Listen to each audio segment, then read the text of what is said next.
Sir இப்போ எப்பவுமே ஜனநாயகன் படம் இந்த டேட் அனௌன்ஸ்மெண்ட் பண்றாங்க, அது தள்ளி போயிடுது. இதே நிலைமை தான் தொடர்ந்து நீடிச்சிட்டு இருக்கு சார். ஜனவரி மாசத்துல இருந்து முன்னாடி விஜய் சார் அவர்கள் ஒரு சாதா நடிகரா இருந்தார். இப்போ ஒரு அரசியல் கட்சியோட தலைவராக இருக்கு. அது மட்டும் இல்லாமல் தமிழ்நாட்டோட முதலமைச்சராக இருக்கு. அப்படி இருந்தும் இந்த படத்துக்கான இந்த சென்சார் கிடைக்கிறதே இவ்வளோ பிரச்சனை பண்றாங்க.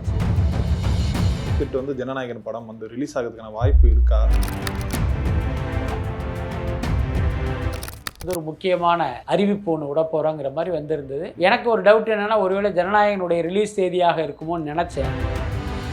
விஜய் அவர்களுடைய பிறந்த நாள் ஜூன் 22. அவர் முதலமைச்சர் நாற்காலியில் இன்னைக்கு அமர்ந்திருக்காரு. அப்போ அது ஒரு பெரிய கொண்டாட்டமாக மாறும். அதை முன்னிட்டு இந்த ஆனால் விஜய்க்கு இருக்கிற ஒரு பெரிய ப்ளஸ் என்ன அப்படின்னா, ஊரே சேர்ந்து அந்த படத்தை கழுவி ஊற்றினாலும் அந்த காதில் வாங்கி இந்த காதில் விட்டுட்டு நான் போய் அந்த படத்தை பார்க்குறேன் அப்படின்னு ஒரு நம்பிக்கையோட கிளம்பி போவான். அந்த ஒரு நம்பிக்கையை விஜய் மக்கள் மத்தியில் ஏற்படுத்தியிருக்காரு. திரையரங்க அதிபர்கள் பார்த்தீங்கன்னா, அந்த விஜய் படத்தை வெளியிட்டு அந்த லாபத்திலேயே ஒரு புது தியேட்டருக்கான அந்த அளவுக்கு அவங்களுக்கு ஒரு பெரிய வருமானத்தை கொடுத்தது விஜய் படங்கள் தான். இன்னைக்கு அவர் சினிமா விட்டு அரசியலுக்கு போனதுங்கிறது அவங்களுக்கு ஒரு பெரிய, எல்லாத்துக்கும் மேல இன்னும் சென்சார் சான்றிதழ் அவங்க கைக்கு கிடைக்கல. அது கிடைத்தால்தான் உங்களுக்கு பட ரிலீஸ் குறித்து அவர்களாலேயே உறுதியா.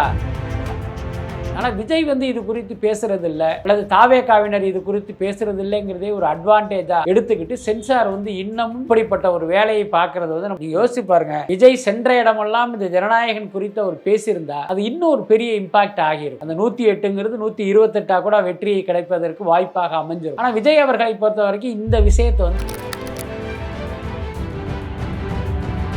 திருட்டுத்தனமாக அந்த பைரசி கண்டென்ட் வெளியாகும் போது அந்த பிரிண்ட்டுங்கிறது பார்த்தீங்கன்னா ரொம்ப மங்களாக இருக்கும், தெளிவில்லாமல் இருக்கும். ஆனால் ஜனநாயகனை பொறுத்த வரைக்கும் ஒரு 4K இதில் அது வெளியானது. அதனால கிட்டத்தட்ட ஒரு திரையரங்கில் பார்த்த அனுபவத்தை இந்த திருட்டுத்தனமாக பார்க்கும் போதே மக்கள் அனுபவிக்கும். அதாவது விஜய் படத்தை பொறுத்த வரைக்கும் ஃபேக் கலெக்ஷனுங்கிறத நான் ஒத்துக்க மாட்டேன். உங்களுக்கு தெரியும், இங்கே நிறைய ஜேர்னலிஸ்ட் இருந்தாலும் போய் ஒருத்தர்கிட்ட மட்டும் நம்ம டேட்டாவை கேட்டு ஒரு வீடியோ போட்டுட்டு போறதில்லை. பல பேர்கிட்ட கேட்போம். விநியோகஸ்தர், மீடியேட்டர், தியேட்டருக்காரங்க, வேற ப்ரொடியூசர், இந்த மாதிரி பல இடங்கள்ல திரட்டும் போது பார்த்தீங்கன்னா இந்த நம்பர் அப்படிங்கிறது அப்படி ஏறக்குறைய ஒன்றா இருக்கு. அதனால இந்த நம்பர்கள் எல்லாமே போலியானதோ மிகைப்படுத்தப்பட்டதோ கிடையாது. விஜயினுடைய வசூல் அப்படிங்கிறது ரொம்ப. ஆனால் இப்போ என்னன்னா, இன்றைக்கு அவர் முதலமைச்சர் ஆகிட்டார். அதனால் கண்டிப்பாக மீண்டும் அவர் படம் நடிப்பதற்கு வாய்ப்புங்கிறது ரொம்ப ரொம்ப குறைவு. அதற்கான குறைவு கூட இல்லை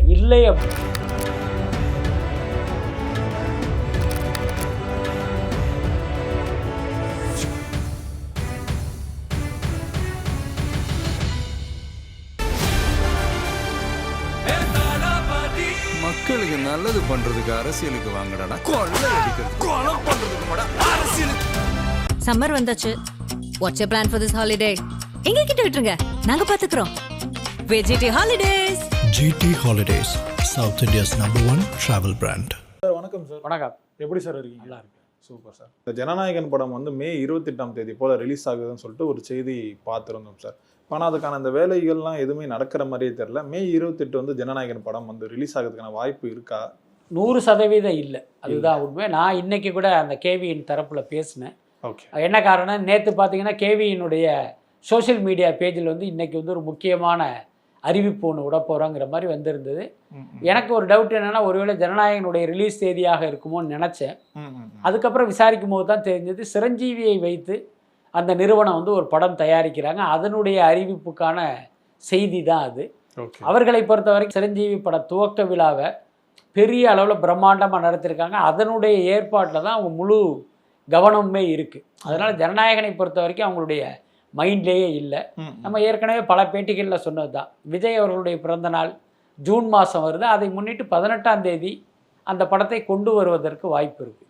ஜூன் 18ஆ சார்? ஜூன் 18. இல்லை சார், இப்போ எப்பவுமே ஜனநாயகன் படம் இந்த டேட் அனௌன்ஸ்மெண்ட் பண்ணுறாங்க, அது தள்ளி போயிடுது.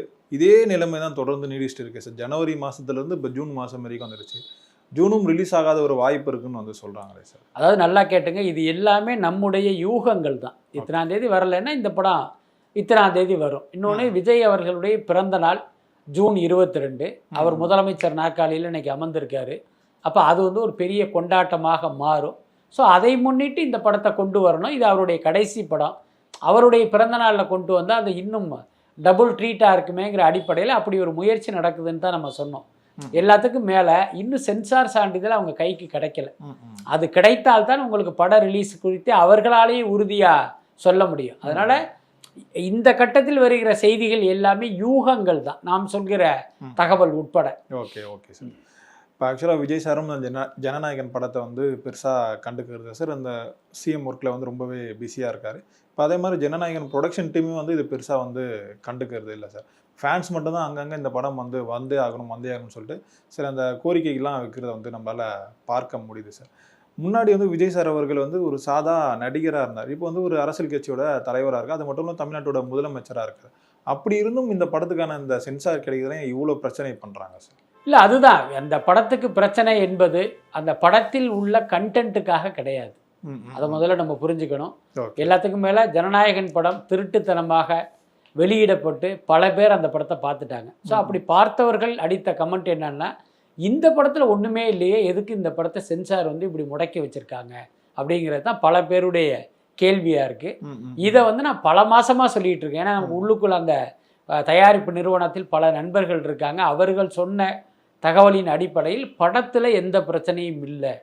விஜய் என்கிற அந்த நடிகர் மீதான பிரச்சனை தான். அவர் அரசியலுக்கு வர்றது பாஜகவுக்கு உடன்பாடு இல்லை. அவரை தன்னுடைய கைப்பாவையாக மாற்றும் முயற்சி ஃப்ளாப் ஆயிடுச்சு. அப்போ அவருக்கு ஒரு மன உளைச்சலை கொடுக்கணுங்கிற காரணத்துக்காக தான் அந்த படத்தையே வந்து அவங்க இந்த அளவுக்கு முடக்கி போட்டு வச்சுருக்காங்க. நம்ம தொடர்ந்து சொல்லிக்கிட்டு இருக்கோம். அதுதான் இன்றைக்கு பலருடைய கருத்தாகவும் அது இருக்குது. ஸோ இப்போ விஜயை பொறுத்த வரைக்கும் பார்த்திங்கன்னா தேர்தலில் நின்று வெற்றி அடைந்து இன்றைக்கி முதலமைச்சராகவும் ஆயிட்டார். இன்னமும் கூட அவர்கள் அந்த சான்றிதழை கொடுக்காமல் இருப்பது அப்படிங்கிறது ஒரு மிகப்பெரிய ஜனநாயக விரோத செயல் தான் அது. ஆனால் விஜய் வந்து இது குறித்து பேசுகிறதில்ல, அல்லது தாவேகாவினர் இது குறித்து பேசுறது இல்லைங்கிறதே ஒரு அட்வான்டேஜாக எடுத்துக்கிட்டு சென்சார் வந்து இன்னமும் இப்படிப்பட்ட ஒரு வேலையை பார்க்கறது வந்து நம்ம ஏற்க முடியாது. இல்லை சார், இப்போ விஜய் சாரியும் இந்த அளவுக்கு அமைதியாக இருக்காரு சார். இப்போ இல்லை அவர் ஓன் ப்ரொடக்ஷனாக இருந்தால் இந்த மாதிரி அமைதியாக இருந்திருப்பாரான்னு சொல்லிட்டு மக்கள்கிட்டே இந்த பேசுறது நம்மளால் பார்க்க முடியுது. இல்லை, அது ஒரு நியாயமான கேள்வி தான். பட் அதே நேரம் விஜய் அவர்களுடைய எண்ணம் என்ன அப்படின்னா, ஜனநாயகன் படத்துக்கான தடை அது முடக்கப்பட்டது அப்படிங்கிறது ஒரு நடிகர் விஜயுடைய பிரச்சனை. அதை நம்ம அரசியலாக்கி அதை ஒரு பெரிய சமூக பிரச்சனையா, தமிழ்நாட்டின் பிரச்சனையா அதை மாற்ற வேணான்னு நினைக்கிறார். அதனால தான் அந்த விஷயத்தை அவர் பெரிய அளவில் கையில் எடுக்கலை. நீங்கள் யோசிச்சு பாருங்க, விஜய் சென்ற இடமெல்லாம் இந்த ஜனநாயகன் குறித்து அவர் பேசியிருந்தா அது இன்னும் ஒரு பெரிய இம்பாக்ட் ஆகியிருக்கும். அந்த 108ங்கிறது 128 கூட வெற்றியை கிடைப்பதற்கு வாய்ப்பாக அமைஞ்சிருக்கும்.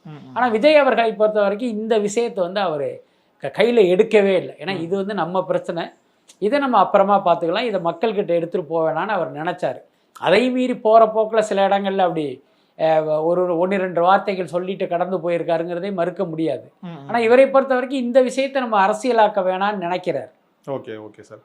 இப்போ இந்த படம் வந்து எப்போ ரிலீஸ் ஆகுறது வந்து தெரியாது சார். ஆனால் அது இந்த படம் எப்போ ரிலீஸ் ஆனாலுமே வந்து இந்த படம் ஒரு நஷ்டத்தில் தான் வந்து ரிலீஸ் ஆகுதுன்னு வந்து சொல்கிறாங்க. இதுக்காக தான் விஜய் சார் வந்து ஒரு படம் நடித்து கொடுக்குறதா அந்த செய்திகள்லாம் நம்ம கேள்விப்படும் சார். இப்போ வந்து சிஎம் ஆகிட்டார் தமிழ்நாட்டுக்கு, இதுக்கப்புறம் படம் நடிக்கிறதுக்கான அந்த வாய்ப்புகள் வந்து இருக்கா? நிச்சயமாக இல்லை. ஏன்னா அவர் தேர்தலில் போட்டியிட்டு தாவேகாவுக்கு வந்து ஆட்சி அமைக்கிற வாய்ப்பு இல்லாமல் விஜய் வெறும் எம்எல்ஏவாக மட்டும் இருந்திருந்தால் இப்போ நீங்கள் சொல்கிற மாதிரி கண்டிப்பாக அவர் மீண்டும் சினிமாவுக்கு வந்திருப்பார். அதில் மாற்றமே இல்லை. நான் அதை ரொம்ப உறுதியாக நம்புகிறேன். ரொம்ப வெளிப்படையாக சொல்லணும்னா, இப்போ கேவிஎன் ஜனநாயகனை தயாரித்த தயாரிப்பாளருக்கு ஏற்பட்ட நஷ்டத்துக்காக அதை ஈடுகட்டுவதற்காக ஒரு படம் கூட அவர் நடித்து கொடுப்பதற்கெல்லாம் வாய்ப்பு உண்டு. ஆனால் இப்போ என்னன்னா, இன்றைக்கு அவர் முதலமைச்சர் ஆகிட்டார். அதனால் கண்டிப்பாக மீண்டும் அவர் படம் நடிப்பதற்கு வாய்ப்புங்கிறது ரொம்ப ரொம்ப குறைவு. அதற்கான குறைவு கூட இல்லை அப்படின்னு தான் நான் நினைக்கிறேன். சார், இப்போ இந்த கேவிஎன் ப்ரொடக்ஷன் வந்து எந்த அளவுக்கு சார் ஒரு நஷ்டம் வந்து இருக்கும்? அதாவது நம்ம ஏற்கனவே சொன்னது தான், ஒரு 350 கோடி செலவு பண்ணாங்க, ஒரு 500 கோடி வரைக்கும் அவங்க பிஸ்னஸ் பண்ணாங்க.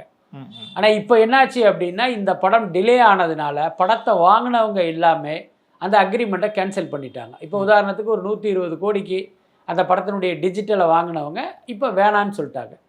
இப்போ படம் டிலே ஆகிடுச்சு, படம் கண்டென்ட்டு வெளியாகிடுச்சு. இப்போ அதே 120 கோடி கிடைக்குமானா கிடைக்காது. அப்போ என்னன்னா, நான் ஒரு 50 கோடி தர்றேன்பாங்க. இப்போ இதில் ஒரு 70 கோடி நஷ்டம். தியேட்டர்கள் பார்த்தீங்கன்னா தமிழ்நாடை பொறுத்த வரைக்கும் ஒரு 108 கோடி 103 கோடிக்கு வாங்கினாங்க. இப்போ அவங்கெல்லாம் என்ன பண்ணுறாங்க, இல்லைங்க எங்களுக்கு அவ்வளவுக்கு வேணான்றாங்க. இப்போ அதில் ஒரு 50 கோடி நஷ்டமாகும். இப்படி பார்த்தீங்கன்னா ஒரு 200 கோடி இவங்களுக்கு நிச்சயமாக நஷ்டம் ஏற்படும். உத்தேசமாக நம்ம சொல்கிறோம். அப்போ அது வந்து அவருக்கு நஷ்டம் தானே. இப்போ படம் வந்து ஒரு பெரிய வெற்றி அடைந்து மிகப்பெரிய வசூலை குவித்தால் இந்த நஷ்டம் அப்படிங்கிறது ஓரளவுக்கு அவங்களுக்கு ஒரு பிரேக் ஈவனாக மாறும். இல்லை சார், இப்போ இந்த நஷ்டத்தை ஈடுகட்டு தான் விஜய் சார் வந்து தன்னோட சம்பளத்தை வந்து மொத்தமாக விட்டு கொடுக்குறாரு அப்படின்னு கேள்விப்பட்டோம். அது உண்மைதானா சார்? அது மொத்தமாக விட்டு கொடுப்பதற்கு வாய்ப்பு இல்லை. என்ன காரணம், 220 கோடியில் அவர் பெரும்பகுதியை வாங்கிட்டாரு. இன்னும் பார்த்தீங்கன்னா ஒரு குறிப்பிட்ட சதவீத சம்பளம் அவருக்கு பாக்கியாக இருக்கு. அந்த சம்பளம்ங்கிறது பார்த்தீங்கன்னா இந்த டிஜிட்டல் வித்து அதனுடைய பேமெண்ட்லேருந்து அவருக்கு கொடுக்கறதாகத்தான் ஏற்பாடு. இப்போ டிஜிட்டலுடைய அக்ரிமெண்ட்டே கேன்சல் ஆயிடுச்சு. அதனால எனக்கு தெரிந்து அந்த வரவேண்டிய பாக்கி தொகையை வேணா ரைட் ஆஃப் பண்ணலாம். நான் ஏற்கனவே வாங்கினதையும் திருப்பி கொடுத்துட்றேன் அப்படின்னா அவருடைய மொத்த உழைப்புமே வேஸ்ட் ஆகிடுமே. எனக்கு தெரிஞ்சு அப்படி செய்வதற்கு வாய்ப்பு இல்லை. இப்போ விஜய் அவர்களோட அந்த வெற்றியை வந்து அவருடைய தொண்டர்களாக இருக்கட்டும் மக்களும் சரி பயங்கரமாக வந்து செலிப்ரேட் பண்ணாங்க சார். ஆனால் அந்த தியேட்டர் ஓனர்ஸ் இருக்காங்களே சார், அந்த டிஸ்ட்ரிபியூட்டர்ஸ்லாம் வந்து விஜய் சார் வந்து வெற்றி பெற்றது வந்து எங்களுக்கு சந்தோஷம் தான், ஆனால் அவர் வந்து சிஎம் ஆனது எங்களுக்கு பெரிய வருத்தம். ஏன்னா இதுக்கப்புறம் வந்து அவர் வந்து படம் நடிக்க மாட்டார். இந்த காலகட்டத்தில் வந்து தியேட்டருக்கு வரதே மக்கள் வந்து ரேராக தான் வராங்க. அது விஜய் சார் போன்ற படங்களுக்கு தான் வராங்க. அப்படி இருக்கும்போது விஜய் சார் இதுக்கப்புறம் நடிக்காமல் இருக்கிறது வந்து எங்களுக்கு பெரிய ஒரு வருத்தத்தை கொடுக்குதுன்னு வந்து சொல்கிறாங்க சார். இல்லை, அது உண்மைதான், சரியான வாதம். ஆமாம், அதில் எந்த மாற்றமே இல்லை. இன்னும் சொல்லப்போனால் திரையரங்க அதிபர்களுடைய அட்சய பாத்திரம் வந்து விஜய் படங்கள் தான். ஏன்னா அந்த அளவுக்கு அது வந்து ஒரு மிகப்பெரிய செலிப்ரேஷனாக இருக்கும் ஒவ்வொரு படமும். அதாவது விஜயினுடைய படம் வரும்போதெல்லாம் நீங்கள் கவனிச்சிங்கன்னா தெரியும், படம் நல்லாவே இல்லை, படம் பயங்கர மொக்க அப்படிங்கிற விமர்சனம் தான் வரும். அது பீஸ்டாக இருக்கட்டும், கோட்டாக இருக்கட்டும், வாரிசாக இருக்கட்டும். விஜயினுடைய கடந்த 10 வருடங்களாக அவர் நடிக்கிற எல்லா படங்களுக்கும் நெகட்டிவ் விமர்சனம் தான் அதிகமாக வரும். ஆனாலும் அந்த படம் பார்த்தீங்கன்னா கலெக்ஷனில் வந்து ஒரு பெரிய பெஞ்ச் மார்க்கே கிரியேட் பண்ணும். அதோட அர்த்தம் என்னன்னு, நீ என்ன வேணாலும் சொல்லிட்டு போ, நாங்கள் வந்து அந்த படத்தை ஒரு தடவை பார்த்துருவோம் அப்படின்னு அப்படி குடும்பமாக அவருடைய படத்தை வந்து பார்க்க வருவாங்க. ஸோ அப்படித்தான் விஜய் படங்கள்ங்கிறதே ஒரு பாக்ஸ் ஆஃபீஸுக்குள்ள ஒரு பெரிய நம்பரை வந்து கிரியேட் பண்ணும், ஒரு மேஜிக்கை வந்து கிரியேட் பண்ணும். அது திரையரங்க அதிபர்களுக்கு வந்து ஒரு பெரிய வரப்பிரசாதம்.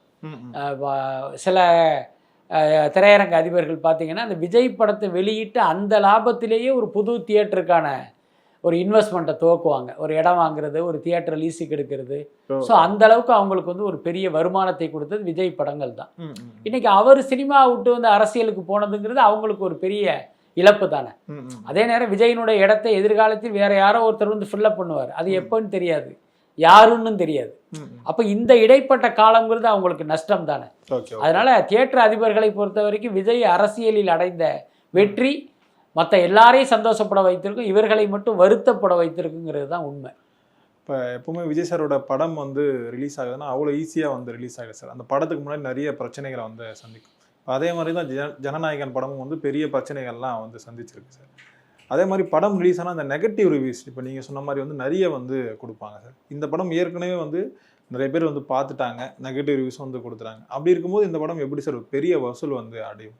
இல்லை, அது வந்து கொஞ்சம் சாத்திய குறைவு உண்டு, அதில் எந்த மாற்றமும் இல்லை. நீங்கள் சொன்ன மாதிரி பல பேர் அந்த படத்தை பார்த்துட்டாங்க. ஓகே, ஆனால் அந்த பார்த்த விஷயத்தை யாரும் வெளிப்படையாக ஒரு ரிவ்யூவாக போடலை. என்ன காரணம், அப்படி போட்டால் அது அவர்களுக்கே ஆபத்தாயிடும். எப்படி இந்த கண்டென்ட்டை பார்த்தேன், எங்கே பார்த்தேன் அப்படின்னு ஒரு போலீஸ் வந்தால் அவங்களுக்கு பெரிய சிக்கலாயிடும். அதனாலேயே பல பேர் வந்து அதை வெளிப்படையாக சொல்லாமல் இருக்காங்க. பட் நான் ஏற்கனவே சொன்ன மாதிரி அது நல்லா இருக்கோ நல்லா இல்லையோ படத்தை பாதி பேர் பார்த்துட்டாங்க.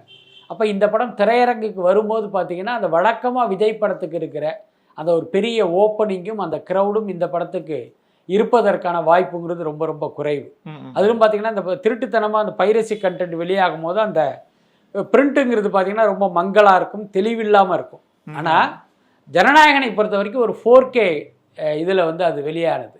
அதனால் கிட்டத்தட்ட ஒரு திரையரங்கில் பார்த்த அனுபவத்தை அந்த திருட்டுத்தனமாக பார்க்கும் போதே மக்கள் வந்து அனுபவிச்சிட்டாங்க. அதனால் அப்படி ஒரு சிக்கல் இருக்குங்கிறத நம்ம மறுக்க முடியாது. எப்பவுமே விஜய் சாரோட படங்களுக்கு வந்து அந்த நெகட்டிவ் ரிவ்யூஸ் வருது சார். அப்படி இருக்கும் எப்படி பெரிய அளவில் வந்து கலெக்ஷன் வந்து வருது? ஏன்னா இப்போ வரைக்குமே விஜய் சார் தான் வந்து பாக்ஸ் ஆஃபீஸ் கிங்குன்னு வந்து சொல்கிறாங்க. ஒரு பக்கம் வந்து இந்த ஃபேக் கலெக்ஷனில் கொடுக்குறதுலும் விஜய் சார் தான் கிங்குன்னு வந்து சொல்கிறாங்க.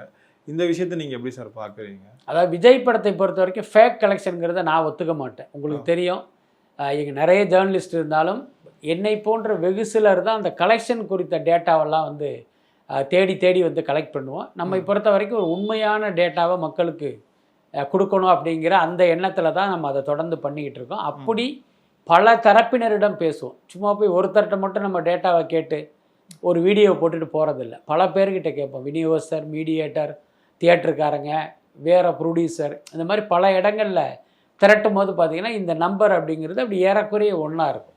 அதனால் இந்த நம்பர்கள் எல்லாமே போலியானதோ மிகைப்படுத்தப்பட்டதோ கிடையாது. விஜயினுடைய வசூல் அப்படிங்கிறது ரொம்ப ரொம்ப உண்மையானது, அதில் எந்த மாற்றமே இல்லை. அதுக்கடுத்து அவர் படங்கள் குறித்து இந்த நெகட்டிவ் ரிவ்யூ வருவதற்கு காரணம் என்னென்னா அந்த விஜய் இருந்த அந்த உயரம் தான். அது பல பேருக்கு வைத்தறிச்சலை ஏற்படுத்தியிருக்கும். அதுக்கப்புறம் பல நடிகர்களுடைய ரசிகர்களும் இங்கே இருக்காங்க. அவர்களுக்கு விஜயினுடைய வெற்றிங்கிறது ஒரு என்ன சொல்கிறது, ஒரு காழ்ப்புணர்ச்சியை உண்டாக்குகிற ஒரு வெற்றியாக மாறிடுறதுனால அவர்கள் எல்லாமே சேர்ந்து கூட அந்த நெகட்டிவான ஒரு பிரச்சாரத்தை வந்து முன்னெடுப்பாங்க. பட் ஆனால் விஜய்க்கு இருக்கிற ஒரு பெரிய ப்ளஸ் என்ன அப்படின்னா, ஊரே சேர்ந்து அந்த படத்தை கழுவி ஊற்றினாலும் அந்த காதில் வாங்கி இந்த காதில் விட்டுட்டு நான் போய் அந்த படத்தை பார்க்குறேன் அப்படின்னு ஒரு நம்பிக்கையோடு கிளம்பி போவாங்க. ஸோ அந்த ஒரு நம்பிக்கையை விஜய் வந்து மக்கள் மத்தியில் ஏற்படுத்தியிருக்கார். அதனால தான் எவ்வளோ பெரிய நெகட்டிவ் விமர்சனம் வந்தாலும் அந்த படத்தினுடைய கலெக்ஷனில் வந்து எந்த சிக்கலுமே இருக்காது. அதுக்கு ஒரு பெரிய உதாரணம் பீஸ்ட் படம் தான். அந்த பீஸ்ட் படம் வரும்போது பார்த்திங்கன்னா அந்த படத்துக்கு பயங்கரமான நெகட்டிவான ரிவ்யூ, இந்த படத்துக்கு போகவே போகாதீங்கிற மாதிரிலாம் ரிவ்யூக்கள் வந்தது. அதையும் தாண்டி வந்து அந்த பீஸ்ட் படம் வந்து ஒரு பெரிய அளவில் கலெக்ட் பண்ணிச்சு. ஓகே சார், இப்போ ஜனநாயகன் படம் வெற்றி அடைதா அதை பொறுத்திருந்து பார்ப்போம் சார். நேரம் கொடுத்ததுக்கு ரொம்ப நன்றிகள் சார். நன்றி சார். நன்றி.